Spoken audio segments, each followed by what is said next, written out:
মধ্য দুপুরে ঝুলন্ত ব্রিজ থেকে তোমাদের সকলকে জানাই স্বাগত। বন্ধুরা, আমরা আজকে এক ঝাঁক 95 বন্ধু নিয়ে আসছি রাঙামাটির ঝুলন্ত ব্রিজে, ঝুলন্ত ব্রিজটা দেখার জন্য।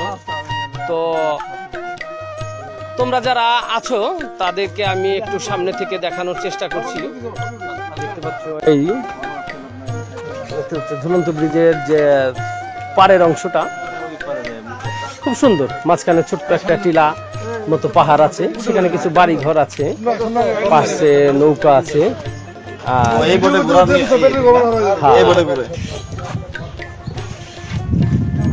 ঝুলন্ত ব্রিজে তো ঝুলন্ত ব্রিজে বন্ধু সাজেদুল তার একটু শৈল্পিক অভিনয়ে এগিয়ে আসছে।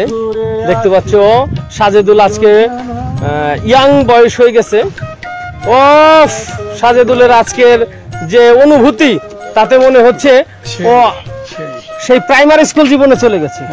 না, তার চেয়ে তো আরেকটু আরো ছোট, মানে শিশু শ্রেণীতে চলে গেছে।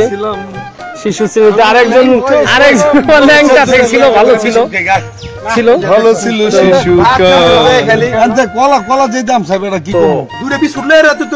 বন্ধু, যা মন চায় খাও, কোনো সমস্যা নাই। কারণ এই যে আমাদের বন্ধু রজব আলী আছে, তো সবাই দোকান নাই। তো ঝুলন্ত ব্রিজের শেষ প্রান্তে, মানে আমরা যে প্রান্ত থেকে উঠেছি তার শেষ প্রান্তে এসে পাহাড়ে উঠার চেষ্টা করছে সবাই।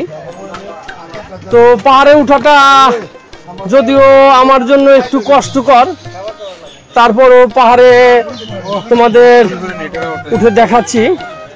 সাজেদুল, পাহাড়ে এখন কেউ কল না দিলে আমি খুশি হব।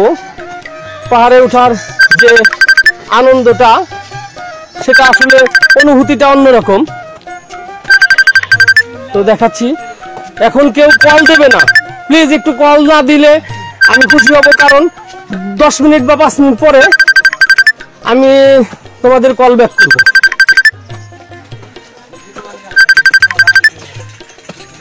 তো দেখাচ্ছি,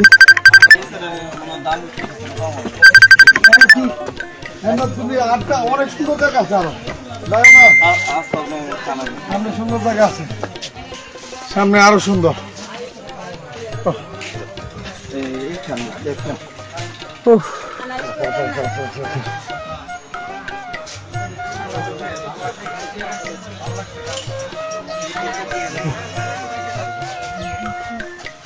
মামুন ভাই, হাঁপাই গেছি, একটু ঘুরতে যায়, একদম হাঁপাই গেছি।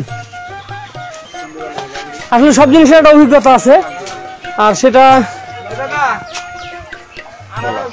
আমাদের না থাকার কারণে একটু সমস্যা হচ্ছে। ঝুলন্ত ব্রিজ পার হয়ে আমরা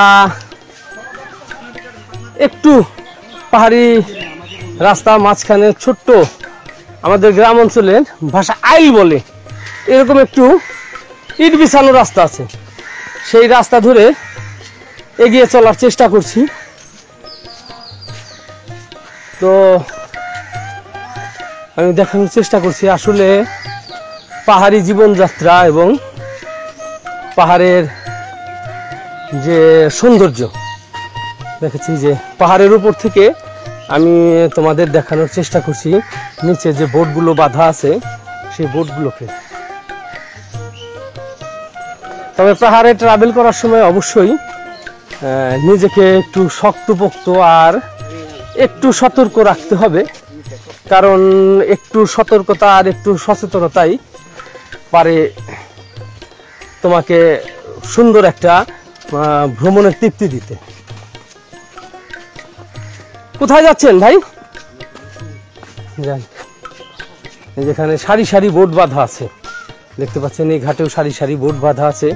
আসলে এই সময়টা খুব সুন্দর কাটছে। কর্মব্যস্ত জীবনে মাঝে মাঝে একটু স্বস্তির জন্য ঘুরে বেড়াই। তো এটা আমার কাছে ভালো লাগে, অনেকের কাছে হয়তো বা ভালো নাও লাগতে পারে, বোরিং ফিল করতে পারেন।